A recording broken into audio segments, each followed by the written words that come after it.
Hi guys, I'm Max Weinbach with XDA TV, and in my hand I have the Nubia Z20. You can see it's that dual screen phone, right? TK did a hands-on with this just a few days ago, and now I have it. And today I'm gonna talk to you guys about the camera and the camera quality, and then compare it to a similar phone at a similar price. Let's get started.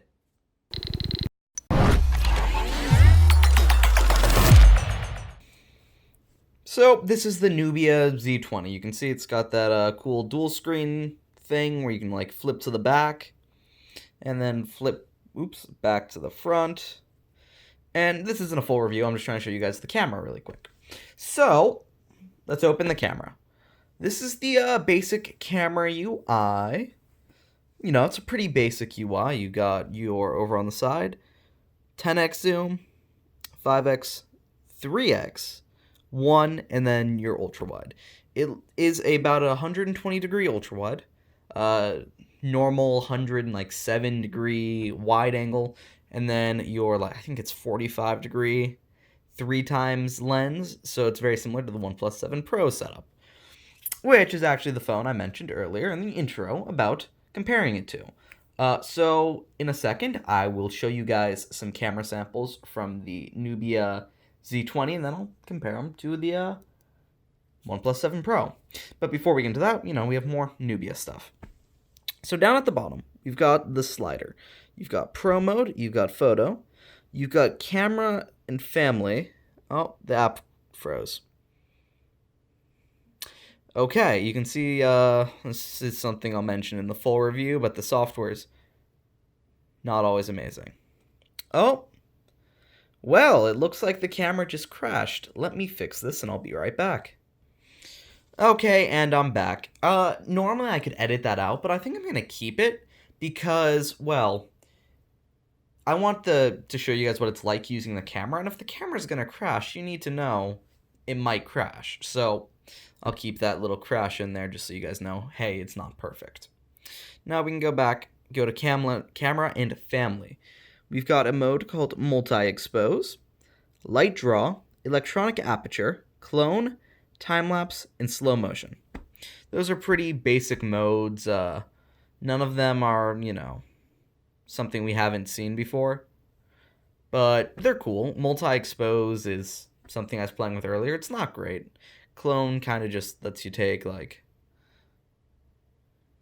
two pictures and kind of just clones them together.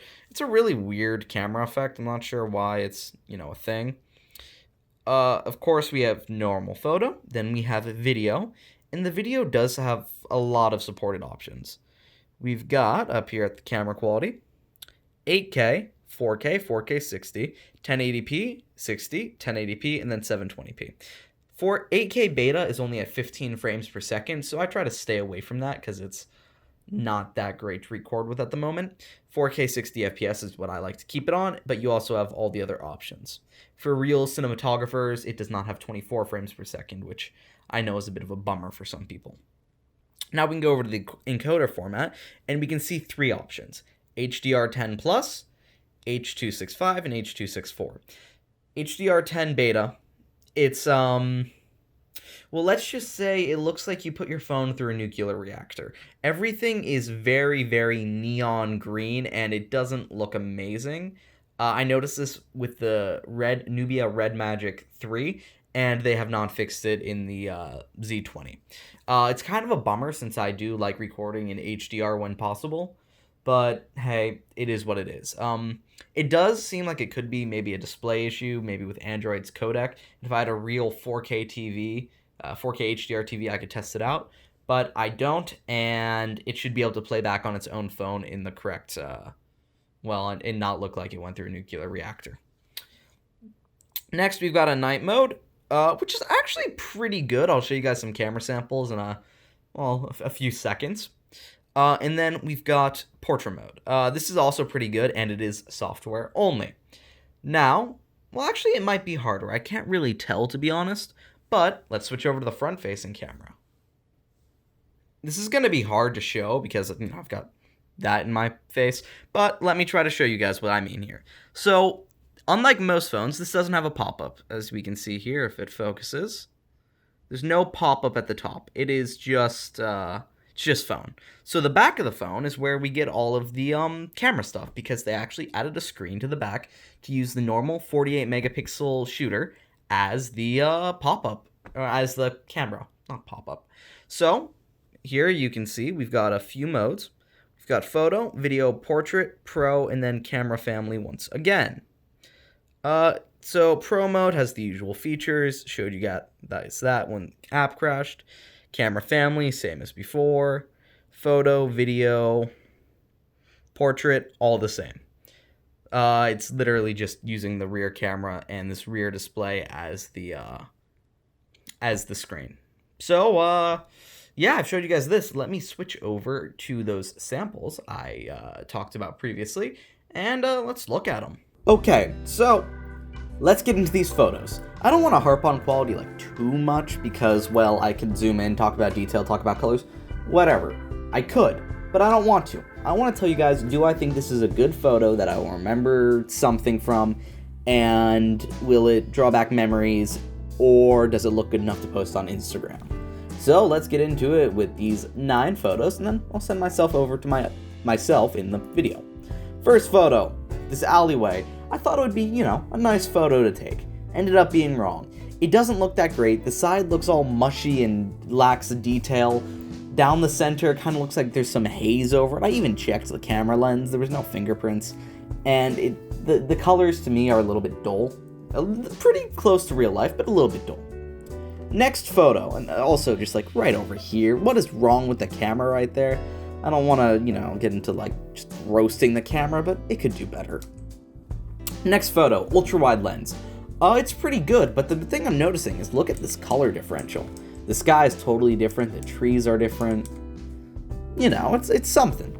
And then you kind of just lose detail around here, but if you're just looking to post this on Instagram, this will do much better. It won't be great, but it'll do much better than this will. Minor editing here or there, maybe turn up the detail, the sharpness a little bit. Not too much, you don't want it to look bad, but that might help this photo. Next, we go telephoto. This is actually pretty decent. Around here, it looks bad, but if you're just like looking at this on a small screen, this will probably look better than the other 2 photos. It's not bad at all. Maybe around the house, it kind of looks a little fake, maybe a little bit of digital zoom when this is supposed to be like a 3 times telephoto. But you know what? It'll work out decently well. Yeah, it'll work out decently well. This photo, I don't think it's too bad. Around here, it kind of looks a little funky to me. I don't know if that's the camera or I just don't remember it right, but that just looks a little funky to me. But otherwise, the photo looks good. Grass is pretty accurate to what it was in person. And then again, over here, it looks a little bit funky. 48 megapixel cameras are hard. Very few companies have figured it out, and I really don't think Nubia is one of them. Next, we've got the ultra wide. Again, this is a pretty good photo. Oops, back. But around here, it looks a little bit funky, a little wonky. Around here, it looks a little wonky. And then the colors are just a little bit off. They're a little bit more brown and a little bit more yellow than they were in person.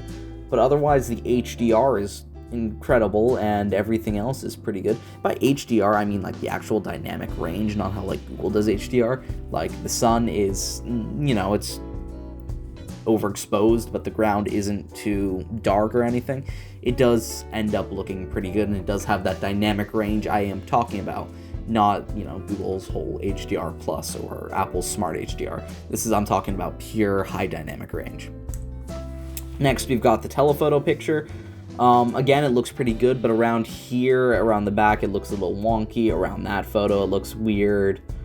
Down here, these photos aren't, they're not amazing. They're not the best thing you've ever seen in your life. This isn't going to make you just cry with how great it looks, because they're not that great, but they'll pass for, sending to a friend over SMS or something where it'll get compressed. But posting on Instagram, I don't think any of these will do, super well. It's passable, but, not something everyone's gonna like immediately and comment saying, "Wow, I can't believe you were there." I hope you guys know. If not, I just sound stupid. This is the selfie I took. This is normal, not portrait mode, and it does have that nice little bokeh effect in the back. It was windy, so my hair is a little bit messy. Around there, kind of cuts the hair, and around there, but, the nature of hair. It's thin, it doesn't bunch up, it always bunch up, and it happens with wind. Also, you can see, like, just, this went beauty mode to 11. I didn't even have it enabled. So, here's a little story. I got the phone, like, I think Wednesday. I got the phone sometime throughout the week. And then, I think it was actually Monday. Today is Saturday. So I messed around with the camera a bit and then just put it down, set it to the side, did a couple other things. When I first got it, I did disable the beauty mode in the camera. But when I went to take the selfie today to test out the camera for this camera comparison and camera test, it turned the beauty mode back on. And now I look like, well, a Korean pop star, but not. It went full smoothing, full, like, fakeness. I don't like it, and you know what? That's kind of just the nature of Chinese phones. They really like them in the Asian markets, apparently, because every Chinese phone I've used has it just turned up to max. Funny thing is, this isn't a Chinese phone. This is a US phone that'll be available in the US coming soon, so it shouldn't have it by default. Next, we've got night mode. Now, this is the night mode picture first, because I want to tell you guys, this doesn't look amazing. If this were just a normal picture, this would be bad. But this is night mode. This isn't normal. So you can kind of make out the text around here, right? You can kind of make it out. You can read iPhone, you can read Xperia 1, you can kind of read the OnePlus 6, but otherwise, you know, it's not going to be the best thing in the world. It does work well for night mode, though. Maybe outside. I couldn't really take it outside. It's a bit early for night mode, and it's a bit too dark in my area. It would look good. It'll probably look better outside. But this is, it's acceptable for a night mode, especially when you see the first picture without night mode. Without night mode, it's bad, and that's showing I'm not talking about the camera without night mode, because I'm using the night mode here, and I'm using this as like a comparison. This is not a good picture. Going from this to this is a huge jump, and it's, a great comparison in between. You're going from just something bad to something passable, honestly. If it was, smaller and maybe you're a bit away from it, it would look good. This would not. You can see that immediately. Everything's smooth. There's no detail. And that's just what happens in low light. But the dark mode, it does help. Night mode, sorry. Now, let's go over to the video. And here is a little bit of video. This is out of the front rear cameras because it is both the front and the rear cameras off the back display. This is in a 4K 60 FPS out of the microphone on the phone, so you guys can be the judge of audio quality and video quality, because it looks not that bad. You can see a lot of light flickering. I did choose to go in front of the window to get kind of like a sense of dynamic range, but it's not bad at all. So let me know what you guys think in the comments.